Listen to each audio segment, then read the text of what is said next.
What's going on, everybody? Astrocastrophe here, and welcome to the Astrocastrophe. We are going to, of course, talk about the Twitter files today. Just very briefly, I would like to point out a few things that I've noticed and a few things that, if you haven't been reading through them or looking through any media outlets, there's a lot to absorb here. And I think there's a clear reason why it's being released in this sort of daily format and not being dumped on us all at once, because people aren't going to want to read through thousands upon hundreds of pages of Twitter nonsense. And that's really what it is. It's a bunch of nonsense, but it's very sketchy, sort of shoddy. Valid things are going on that you want to know about, and I think the most concerning of all of those is the communications with intelligence agencies. We'll just point this out. This is one of the first things Elon Musk said, is controversial decisions were often made without getting Jack's approval, and he was unaware of systemic bias. The inmates were running the asylum, and that's absolutely what it seems like, according to these files, is that you had people like Yoel Roth and Vajati Ganya, or whatever, Gadi Vajati. Well, I cannot say her fucking name for the life of me. Please, I cannot say her name. But those two were sort of running roughshod the whole thing under Jack Dorsey's nose without him knowing. And the thing is, when it came to a lot of this, like the banning of Donald Trump was sort of made on the fly by Yoel Roth and the whole committee of moderators. They sort of just out of nowhere made these new policies and ushered them in order to ban him while Dorsey was off in France, I believe, on vacation. So by the time he got back, it's like, oh, listen, we're banning Donald Trump, and here's the reasons why. You know, it's just like, I don't know what else to say about it. Yeah, Dorsey is sort of a censorious person that I do not agree with, but I don't think that he was the one that was doing all of the decision making. I think it was more or less the people who were working under him. Barry Weiss, the person who released some of the files the other day, said a new Twitter files investigation reveals that teams of Twitter employees build blacklists, prevent disfavored tweets from trending, and actively limit the visibility of entire accounts or even trending topics, all in secret without informing users. And this is something that has been said for years by content creators, by politicians, that even people like Dan Bongino was banned or shadow banned, libs of TikTok, Charlie Kirk. These are all people who were affected by this, and they were revealed in this Twitter file drop that they had effectively been screwed with, and people have been saying this for years. And I think Dorsey went to court at one point and he said that this wasn't going on. So I don't know if he was lying under oath or he just didn't know it was going on. So that really brings me to the sort of focal point of all of this, which is Yoel Roth, the former head of Trust and Safety, who, you know, he worked for Elon Musk for about 2 weeks.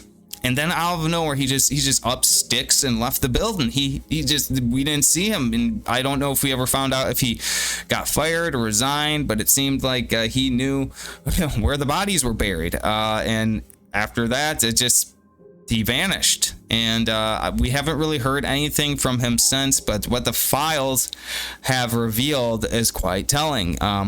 He met with the FBI, the DHS, and the Director of National Security on a weekly basis. He justified the censorship of the New York Post story on the laptop Hunter Biden stuff. Not going to get into it. Ushered in new and varying policies to permanently suspend Trump. And, you know, Dorsey was on vacation when this came about. He subsequently made decisions without approval from Dorsey, and he left Twitter in November. He has been... I think he's going to be a pivotal figure in all of this, and we're going to hear probably more about him through the revelation of these files. And it's a hairy mess. I will say that at the very least. And whether you are a Democrat or a Republican at this point, like, I think you should be concerned about media corporations such as Facebook, such as Twitter, I don't know, maybe even TikTok, even making communications with intelligence agencies is very concerning. I don't care if it's being funded by any sort of political affiliation, or if you think it's, you know, for the benefit of the country. That is not something that I would want being conducted without my consent, you know, because that means that they could be reviewing our conversations. They could be looking at things we are saying, and it's just going to lead into more censorious totalitarianism on the internet, which is sort of what we want to avoid with all this. But again, I don't think Elon Musk is going to be the savior of that, though he does seem to be promoting some more sane measures than perhaps Jack Dorsey did. So lately, from what I understand, Dorsey and Elon Musk have been arguing over child protection on Twitter.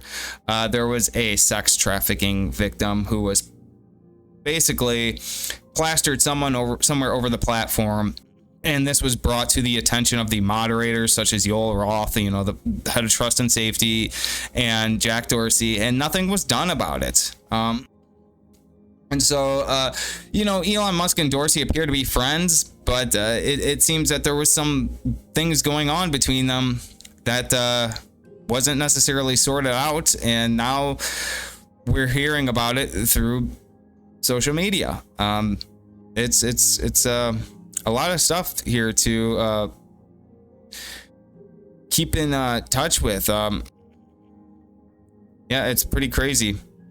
So I'm sure we're going to hear a lot more about it in the coming weeks. I don't think these files are nearly over with. I think there's going to be more revelations. There's going to be more journalists reporting them to us. This thread could go on to the end of time. It seems like it's heading that direction anyways. And yeah, I would recommend reading some of it for anyone out there who, you know, has interest in it. It's something that you want to know about.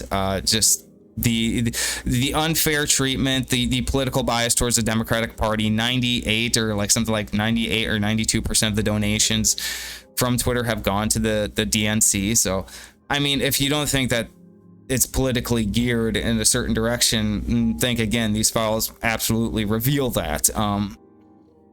I don't think Elon Musk is going to be our savior. I don't think he's going to build this libertarian utopia, but I think he's going to sort of scrape off a little bit of the left-wing bias on here, which is fine. You know, I think people can handle that, but it's just like this sort of totalitarian system is something that most people would rather not have to put up with, and they would just sort of like a more free internet where discussion is okay.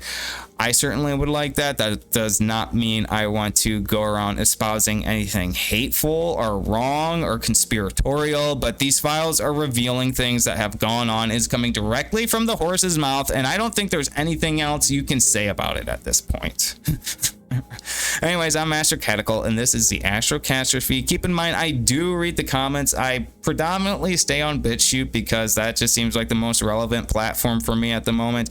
I do check Rumble every now and then, but I'm kind of not totally like up to date with that. It's kind of this newer platform that I don't know a whole lot about. But yeah, I try to look as much into BitChute.